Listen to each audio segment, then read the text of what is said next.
নমস্কার। আজকে আমরা একটা খুব গুরুত্বপূর্ণ বিষয় নিয়ে আলোচনা করব। আমি জেরিয়াট্রিক বা বার্ধক্য সিরিজ নিয়ে বেশ কয়েকটি পর্ব তৈরি করব। তার মধ্যে এটি আমার প্রথম পর্ব। এই পর্বের মূল আলোচ্য বিষয় হচ্ছে ডিজিনেস বা হাঁটতে চলতে গেলে বয়স্ক মানুষের যে অসুবিধা হয়।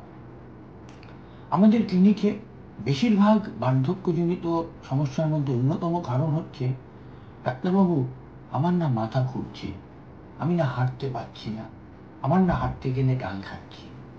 আপনাকে বুঝতে হবে যে আমাদের শরীরে আমাদের যত সেন্সেশন, সেগুলো ব্রেন, চোখ, কান আর নার্ভ, সেখান থেকে আমাদের মাসেলে যায় এবং আমরা একটা সুস্থ সবল কাজ করতে পারি। কোনো কারণে এই অঙ্গের কোনো একটা যদি ক্ষতিগ্রস্ত হয়, তখন আমাদের হাঁটা চলায় অসুবিধা শুরু হয়। এখন এই ডিজিনেস বা টাল খাচ্ছে, এটি 4 রকমের আমরা প্রধানত বলি। প্রথমটি হচ্ছে ভাটাইগো। রুগী বলবে, ডাক্তারবাবু আমি যখন খাটে শুতে যাচ্ছি, ডান দিক বাঁ দিক করছি বা ডান দিকে তাকাচ্ছি বা বাঁ দিকে তাকাচ্ছি, আমার সব কিছু বো করে ঘুরে গেল, মনে হলো যেন ছাদটা নিচে চলে এলো আর নিচটা ছাদে চলে গেল। তার সঙ্গে বমি হতে পারে, তার সঙ্গে কানে শুনতে অসুবিধা হতে পারে, কান থেকে পুঁজ বেরোতে পারে, কানে সাই সাই আওয়াজ হতে পারে। অনেক ক্ষেত্রে রুগীরা এই রোগটাকে গ্যাসের সঙ্গে গুলিয়ে ফেলে গ্যাসের ওষুধ খেয়ে নেয়। এটি গ্যাসের রোগ নয়, এর নাম ভাটাইগো। এর 3টে মূল কারণ।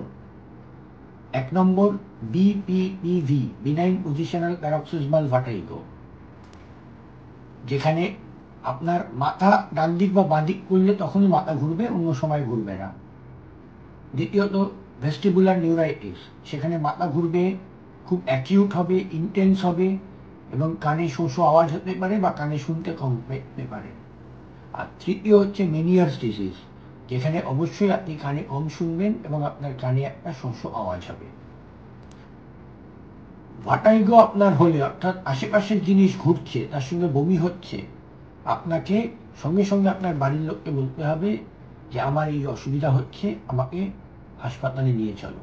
আপনি কিন্তু নিজে একা হাঁটতে চেষ্টা করবেন না, পড়ে গেলে কিন্তু বয়স্ক মানুষ নরম হাড়ে চোট পেলে ভেঙে যেতে পারে। এরপরে হাসপাতালে ডাক্তারবাবু আপনাকে কিছু পরীক্ষা করবেন এবং কিছু ওষুধ দেবেন। অবশ্যই মনে রাখবেন, মাথা ঘোরার ওষুধ কিন্তু দীর্ঘমেয়াদী খাওয়া উচিত নয়। 2 থেকে 3 দিন, তার বেশি খাবেন না। এর মেন চিকিৎসা হচ্ছে এক্সারসাইজ। 2 ধরনের এক্সারসাইজ আমরা করতে বলি।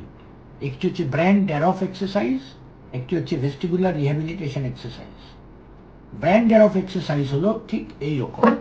আপনি সোজা হয়ে খাটে বসবেন, বাঁ দিকে তাকালেন,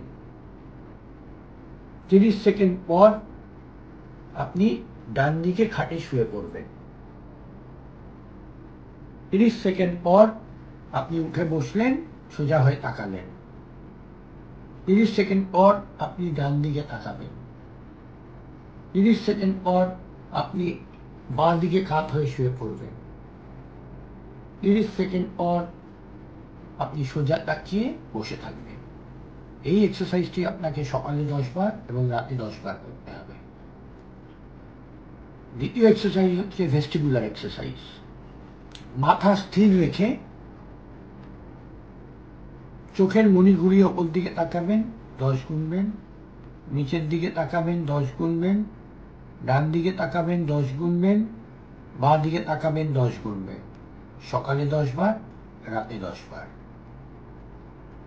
সোজা হয়ে বসে দেহ আর মাথা একই প্লেনে কাত হবেন, 1 থেকে 10 গুনবেন, ডান দিকে কাত হবেন, 1 থেকে 10 গুনবেন। সকালে 10 বার, রাতে 10 বার। সম্ভব হলে একটি বল নেবেন, বলটি ডান হাত থেকে বাঁ হাত আর বাঁ হাত থেকে ডান হাত করবেন, আপনার চোখ থাকবে বলের দিকে।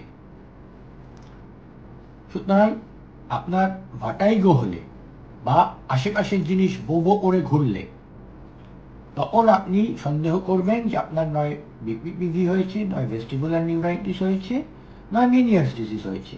কি হয়েছে ডাক্তারবাবুর দায়িত্ব সেটা আপনাকে বলা। কিন্তু এক্সারসাইজ যেগুলো আমি বললাম, ব্র্যান্ড অফ এক্সারসাইজ আর ভেস্টিবুলার রিহ্যাবিলিটেশন এক্সারসাইজ, এই দুটি যদি আপনি ভালো করে বাড়িতে করেন তাহলে আপনার মাথা ঘোরার যে প্রবণতা সেটা অনেকটাই কমবে। নমস্কার।